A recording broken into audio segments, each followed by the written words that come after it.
Welcome to Voices from the Street, the radio ministry of the Sacramento Union Gospel Mission. You'll hear of the joys and the sorrows of those who come to the mission for help and hope and how their lives are changed for good. Here's your host, Director of the Union Gospel Mission, Pastor Robert Briggs.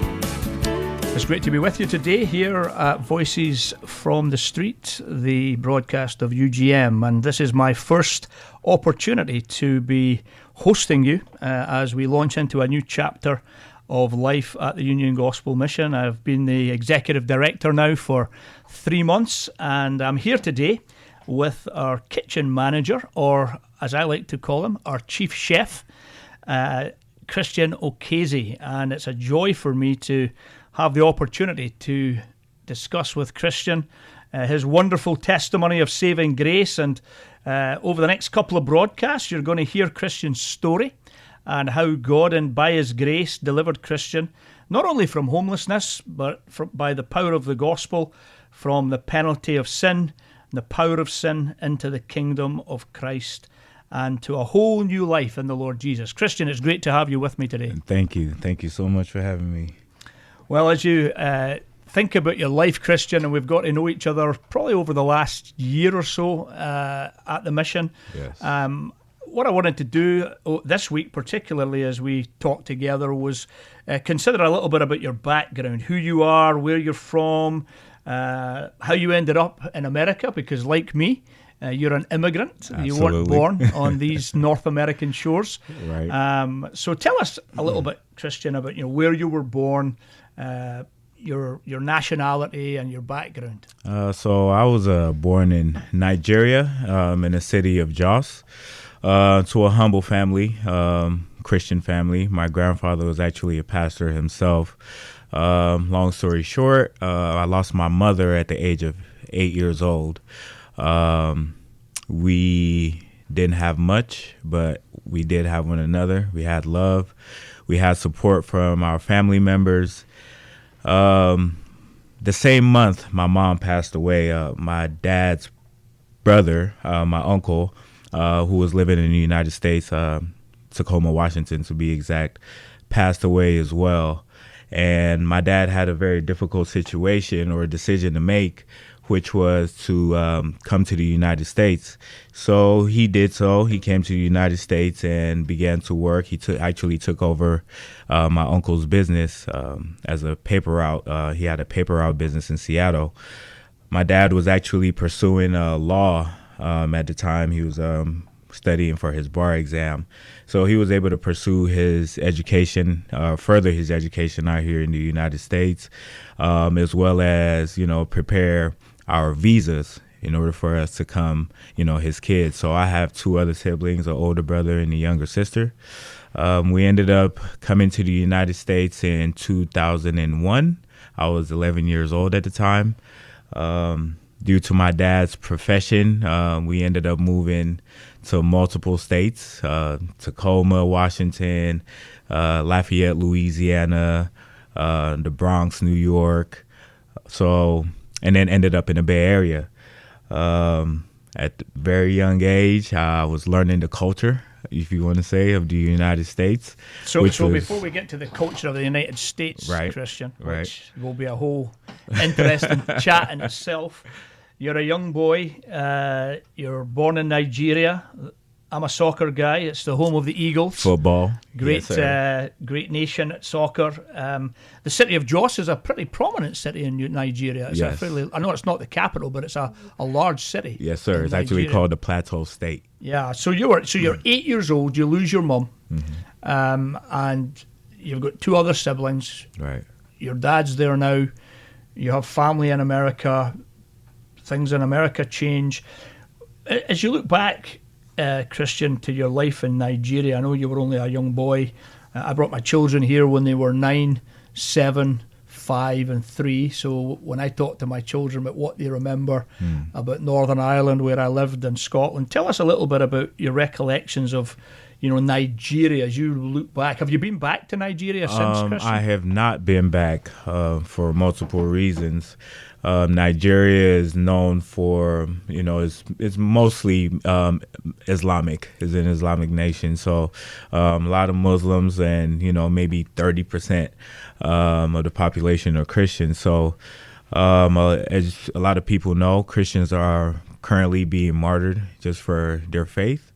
So going back home has always been ill-advised. After speaking to my grandparents or my grandma, she always advises not to come back, just for what we believe in. So from my recollection, what I can remember about Nigeria is, a beautiful place. My family, we come from a farming, background, corn, pigs, you name it. So I've always had that background in terms of when it comes to food. Always loved food. Very interesting. Yeah, good. I learned that at a very early age. And like I said, although we never had much, we made do, whether it was through bartering system or, right. My grandma selling what she grew. It was definitely hard times, but good living. Right. So I mean, obviously significant life change to leave the agrarian Nigerian culture that you were born into, right? That your family are part of, and yeah, it's true that the Islamic Christian issue in Nigeria is is well known across the world that Absolutely. There's quite significant persecution takes place against the Christian community. There's been a lot of atrocities have taken place in Nigeria as well. So a divided culture in some regards. You said your grandfather was a pastor? Yes, sir. So you grew up in a context that would be Christian. Yes. So you had an awareness that there was a God, Right. that the Bible was a book that was to be understood and read and studied and preached. Absolutely. Did you grow up going to church? Yes. So, we were required, if you wouldn't say, to go to church, especially with my grandfather, leading the church. I was actually born in this church. I was born December 25th, 1989. And in Nigerian culture, on Christmas Day, rather than exchanging gifts, we would wear something nice and we would go to church. That was our big celebration. So in the middle of church, my mom gave birth to me right in my grandfather's church. So going to church was very important to my family, our faith. My grandfather has always been a praying man, and he was actually part of the denomination of they called the Cherubim and Seraphim. Okay. So we were required to go to church in all white, sometimes go up to like the highest mountaintops to go conduct our services. So my grandma, from what I could remember, would, put me on her back and we would, pretty much go hiking, and we would attend church every Sunday. I was a choir boy. So, church was a huge part of my life. So you were part of an angelic group absolutely. Of singers. Yes, sir. So you like to sing. I love it. Wonderful. Well, that is quite fascinating in terms of your background and your experience there in Nigeria. You said that you were about 11 when you came to the States, so that's like 3 years or so after your mum's passing. Yes. By the time, I'm sure, things got sorted out and you were able to get access to the United States. Right. So it was your father and your two other siblings that all of you came together? Yes. So he actually came back to Nigeria in order to, get our student visas and everything. So once we were approved for our student visas, we took off and came here in 2001.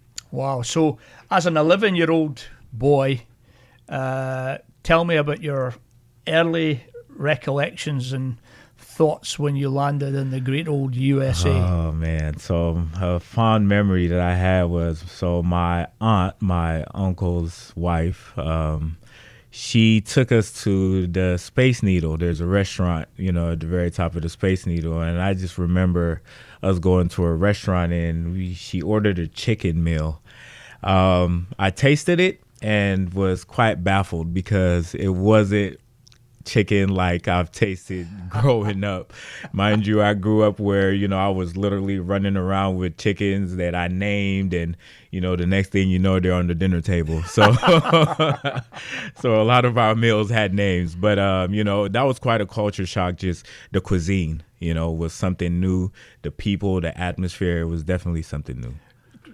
New in the sense what? It was bland, or it was tastier, or it was for the lack of better words. I know you're a great chef, so I know I've tasted your chicken, so I know your chicken's good. It was bland, and it was missing a lot of flavor that I was used to from back home. So okay. So here you are, 11-year-old boy. You're in the space needle. You're in the restaurant. You get some bland chicken. That's an early memory of the United States of America. Yes. And so you said as well that your dad obviously is here. He's training to be a lawyer. You're living in Tacoma initially. Yes. And then you moved to Louisiana. All around Louisiana. Moved to the Bronx. We stayed in Houston. I actually was in France, Paris for a while our visas were getting sorted out. So I stayed with an uncle for about a year and a half. And then we came here. But due to his profession, he actually worked for one of the biggest law firms in Seattle called Heller Ehrman. So they moved him quite a bit, Okay, so you were really moving because your dad was moving. Yes. With his work situation. Yes. Okay. So you must have spent different times in different high schools and different lots of different schools, lots of different school districts. I got a good taste of the United States. So you're probably, in some ways, strangely enough, Christian, you've had a broader exposure to the United States than even some Americans have. Absolutely. Because, people tend to just live where they are. And, although we do have a transient culture now more than maybe we ever have in the past, many Americans have probably never even been to all those places that you mentioned that you actually lived in. Right. And for me as a kid, it was just the norm. Right. My dad said it's time to go. It's time to go. So your high school days as a young Nigerian immigrant, tell us a little bit about some of your experiences, the good, the bad, and the ugly, of what that was like. Let's start with the bad. Because of my accent, if you want to say, I experienced some form of bullying, which was, understandable. Kids just didn't know who I was, and especially coming in the middle of the school year when, kids usually have built a select group of friends. So that was quite a bit of a shock. But, as time went by and, people got to know me and things of that nature, I kind of settled in. The good, it was for me was sports, right? So I use sports as a way, to kind of get away, as having a soccer background or a football background, as we call it back home, our footwork, is key. So I learned basketball, I believe, within a year and a half. I went from not knowing much about it to being actually on, the high school basketball team. I played football, ran track. So that was a good highlight for me in high school. Yeah, I think it's interesting as young men, isn't it, that when we do have an aptitude for a measure of sports, that we can really find purpose and direction to some extent in our sporting prowess. And it doesn't surprise me that you're an athletic lad. You look athletic and you're Nigerian, and I assume all Nigerians are fast at running and good at soccer. So, that's not a surprise to me at all, Christian. So you get to the end of high school. Tell us a bit then about, where things are at in your home, your family life.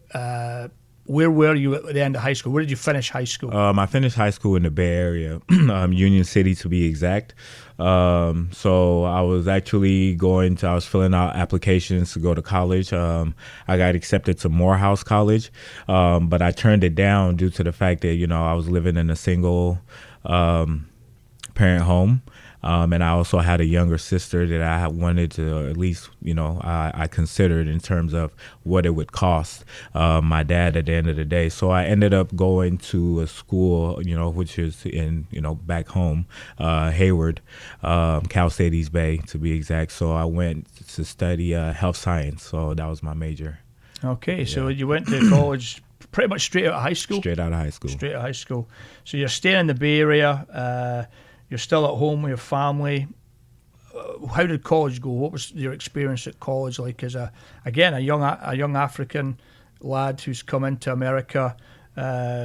I know high school can be similar to college, but it can also be different. Actually, college was pretty good. So I decided to live on the dorms on campus. And during this time, my dad actually went to the Bronx, New York with my younger sister. So I was pretty much on my own. I had a lot of growing up to do, if you want to say. Even though while I was in high school, I took care of my sister a lot. My dad would be at work. So now that I was on my own, I got the time to really consider what I wanted to do in life.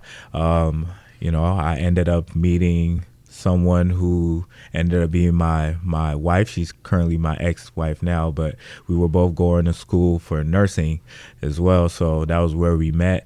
So college was a pretty good time for me. So you're on the West Coast, your dad's on the East Coast, Mm-hmm. you're on your own, as young men do. They meet nice young ladies and they fall in love and Right.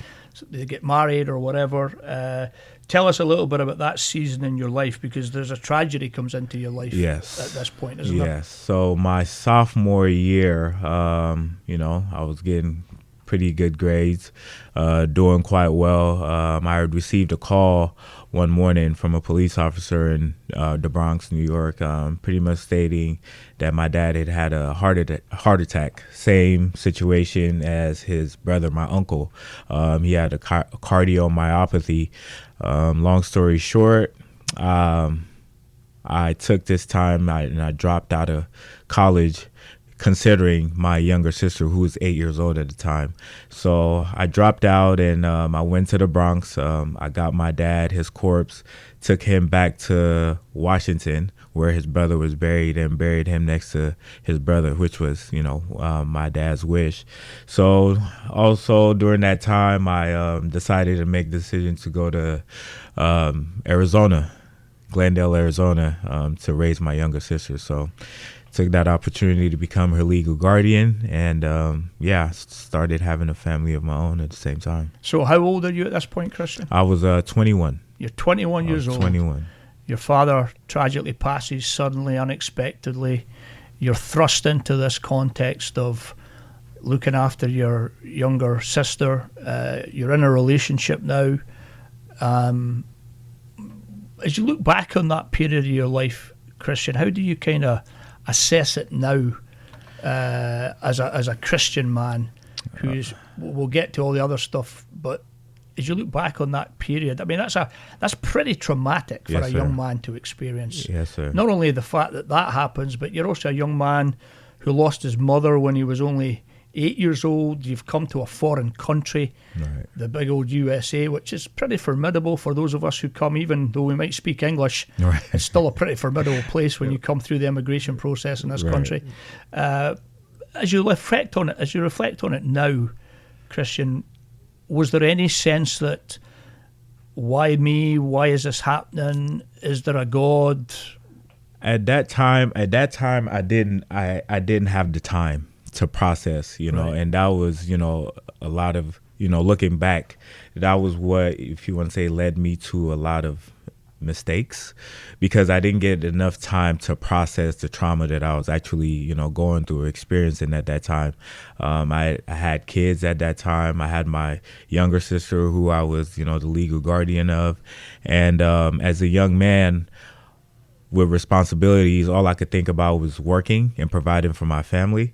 So that was what I did. I used work in order to mask or get away from the trauma that I was dealing with, Right. as well as, falling into, sin, alcohol, drugs. Right. But now looking back, all that was just a mask or a numbing agent, Yeah. for the trauma I was dealing with. Well, I mean, as they say, life was coming at you pretty fast for a young man. Yes. And there was a lot coming at you, and even the whole matter of the grief that you were no doubt feeling, but were perhaps not processing or having time to stop and process and get help with, because Right. you're just trying to survive, keep your head above the water. Yes, sir. Survival Continue mode. to keep your life going. So you've dropped out of college. What did you do at that point? So at that point, like I said, I started working in the restaurant industry. Started off as a dishwasher, and slowly, gradually worked my way up to becoming, lead line. Worked at a couple of golf courses and restaurants as head chef. It was quite a speedy climb, if you want to say, because I worked very hard. I worked at least 2-3 jobs, in a season. And that helped me in terms of building this skill that obviously I use now, but it helped me, with responsibilities, just knowing that I was responsible for a family, but at the same time I had to make a living. So that pushed me and motivated me to work harder than, the average person. Yeah, well, I've seen your work ethic, Christian, and it is second to none. You definitely are a young man who works extremely hard, and you're totally committed to whatever you do. So I can imagine back then when you were trying to look after so many people as well, that Right. you were driven to do your best and give it your best shot just to survive. Yes, sir. So you're now in Arizona.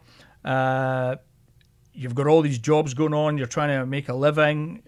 You've got responsibilities.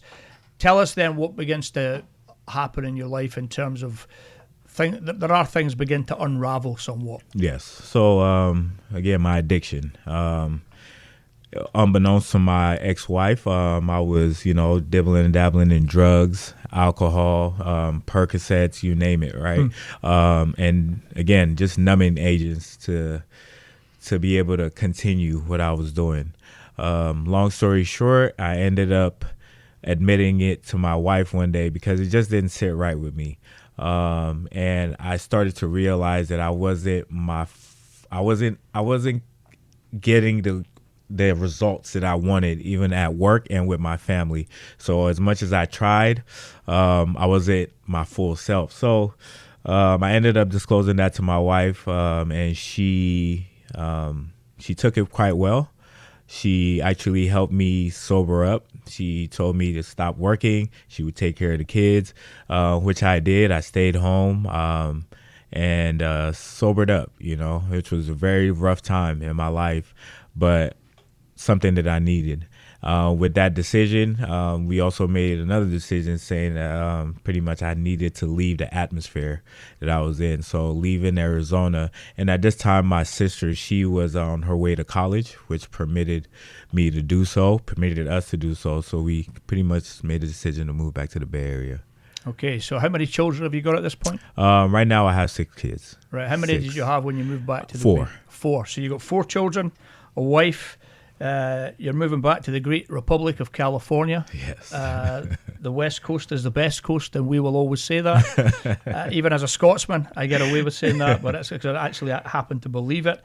You're coming back to California. You're looking to obviously settle in the Bay Area. What part of the Bay Area did you come back to? Oh, we came to Oakland, California. You came back to Oakland. So you're in Oakland, and your life is somewhat stable and settled. Right. But things begin to unravel again. Yes. So at this time, my wife and I decided to make the decision that we were going to separate for the sake of the kids. Our relationship had been going sour for quite a bit. So we decided to, take some time apart. Okay. Well, a lot for us to ponder in the first half of the Christian Okeze story, Christian. And Yes, next week, Christian's going to recount for us more of his fall into homelessness and difficulty, but also he's going to also tell us the big part of the story where he came to the Union Gospel Mission, where the Lord used the mission through the gospel to turn Christian's life around and to begin to see him live for the Lord as he is today. I'm Pastor Robert Briggs. I'm the Executive Director of the Union Gospel Mission in Sacramento, and you've been listening to the testimony of saving grace in the life of Christian Okeze.